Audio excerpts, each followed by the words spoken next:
Brought to you by Oxyrich. Manikchand Oxyrich, proudly Indian.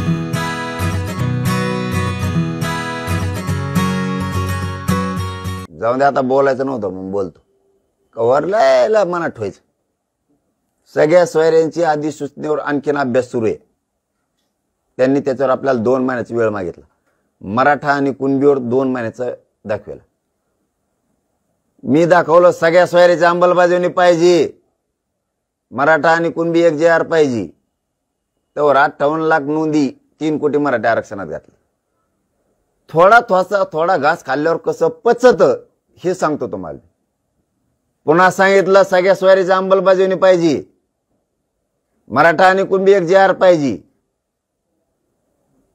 येईन कुठं बघितलं सगळे सोयऱ्याची अधिसूचनेची अंमलबजावणी होती का? मराठा आणि कुणबी एक JR निघतो का? तर दोन्ही गॅजेट घेऊन टाकले मी इकडे. ओले खाणे कळलं ना मराठ्याला. म्हणून हे फालतू जे 4-2 आहेत ना अभ्यासक यांचं डोकंच बिचळलंय. हे काय करतंय नेमकं? दोन्ही गॅजेट घेतल्यामुळे पश्चिम महाराष्ट्र आणि मराठवाडा हे सगळ्यात मोठा भूभाग आहे. क्षेत्रफळानं, लोकसंख्येनं आणि मराठ्यांच्या संख्येनं. मला सांगा मराठवाडा आरक्षणात गेल्यावर आणि पश्चिम महाराष्ट्र आरक्षणात गेल्यावर खाली काय घंटी राहिली का? झालं ना सर सकट. याचा अर्थ मी सगळे सोयरे पण सोडणार नाही आणि मराठा आणि कुणबी एक हे पण JR सोडणार नाही. पण लक्षात ठेवा एकदाच जर वंजळभर खाल्लं तर नाड्यात फसण्याची शक्यता असते आणि समाज हरण्याची शक्यता असते. म्हणून एक घास जर खाल्ला तुम्ही 2 भाकरी खाल्ल्या तरी पचणार. पण एकदाच 2 खाल्ल्या तर त्या नरड्यात गुंतून तुम्हाला दवाखान्यात ऍडमिट करण्याची शक्यता आहे. म्हणून मी शांततेत केलं, शांततेत गेलो, शांततेत आणलं. पण येताना JR आणले. आता ड्राफ्ट नाही आणला. पण तो JR ज्यावेळेस हरकत कोर्टामध्ये दाखल केली जाईल त्यानंतर हा JR अडचणीत सापडेल किंवा संकटात येईल असं वाटणार नाही.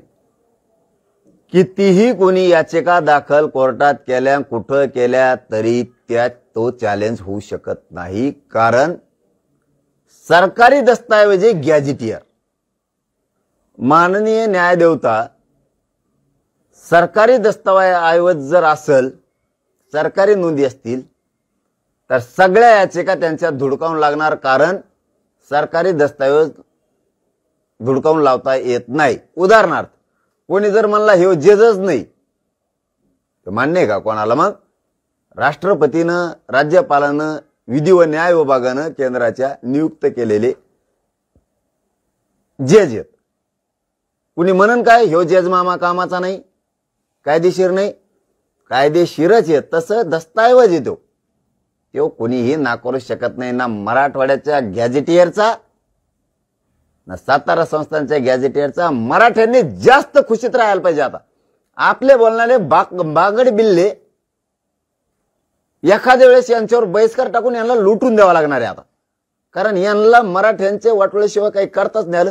उभ्या आयुष्यात यांनी समाजासाठी काय केलं तर काहीच नाही नाव ठेवण्याशिवाय.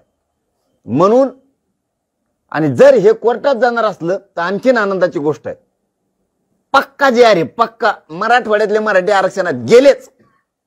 पण हेच हैदराबाद जे गॅजेट आहे तो ऑलरेडी शिंदे समितीने जेव्हा नोंदी शोधल्या त्यातल्या 15 ते 20 हजार गॅजेट मध्ये नोंदी शोधण्यात आलेल्या आहेत. त्यामुळे आता यात नोंदी नाही असं म्हटलं जात आहे आणि जे हैदराबाद गॅजेट आहे ते ऑलरेडी वापरलेलं आहे असं नाही चुकीचं आहे. तुम्हाला माहिती दिलेली चुकीची. तुम्ही पुन्हा माहिती घ्या. गॅजेटियरला 40% जिल्ह्याला, काही जिल्ह्याला 38%, 38%, 39%, 42%, 27% अशी जिल्ह्याला टक्केवारी दाखवलेली कुणबींची लोकसंख्येच्या. उदाहरणार्थ 5,18,84 ला एकूण जिल्ह्याची लोकसंख्या आहे. तर त्याच्यामध्ये कुणबी मराठ्यांची म्हणजे आहे त्या आत्ताच्या मराठ्यांची त्यांनी लोकसंख्या दाखवलेली 2,27,000. आज ते 2,27,000चे मराठे आज ते झाले 6 लाख. त्याच्यामुळे त्यांनी ह्या नोंदी इकडे लावलेली नाही. गॅजेटियर हा सेपरेट भाग वेगळा आहे आणि नोंदी शोधणं मध्ये त्यांनी 33-34 शोधलेला आहे. पत्रकार बांधव समजून घ्या, मराठाही समजून घ्या. त्यांनी 33-34 शोधलेला आहे नमुना नंबर. 36 शोधलेला नाही गोस्वाऱ्याचा. देवस्थानाचं शोधलेलं आहे. गॅजेटियरवर त्यांनी अभ्यास केलेला आहे. गॅजेटियरच्या नोंदी त्यांना इकडे घेता येत नाहीत का, तर तो सेपरेट दस्तऐवज आहे गॅजेटियरचा. त्याचा अभ्यास करून अहवाल तयार करून तो सरकारला द्यायला लागतो. आणि ज्यावेळेस सरकार स्वीकारतं त्यावेळेस सरकारला त्याचा GR काढावा लागतो आणि अंमलबजावणी करावी लागते. त्याच्यामुळे ह्या निघाल्याच. आता ज्याच्या नोंदीच नाहीत त्याच्यासाठी आता गॅजेटचा रपका सुरू होणार आहे. दनादन बघा तुम्ही. फक्त मराठी थंड घ्या गाड्या. मग हा बघ हे मला नाही पटत. मग बुंगळे 2-3 इवळत येत बिगर पाण्याचे टाकून पिणारी. दुसरा एक विषय असा आहे की त्यांच्यावर विश्वास ठेवून आपण आपली जिंदगी कडील न्यायची नाही. मी गरीबाचा आहे, तुम्ही गरीब आहेत, आपण गरीबासाठी काम करतो. गरीबांनी गरीबावर विश्वास ठेवायचा, श्रीमंतावर ठेवायचा नाही. त्याच्यामुळे शांत राहावा, आनंदी राहावा. त्यांना काय काम आहेत भरून पुरलेले. विनोद पाटील म्हणतायत की हा GR म्हणजे एक माहिती पुस्तक आहे, यात नवीन काहीच नाही. त्याला जाऊन तिकडे ते माहिती आहे मला काय आहे.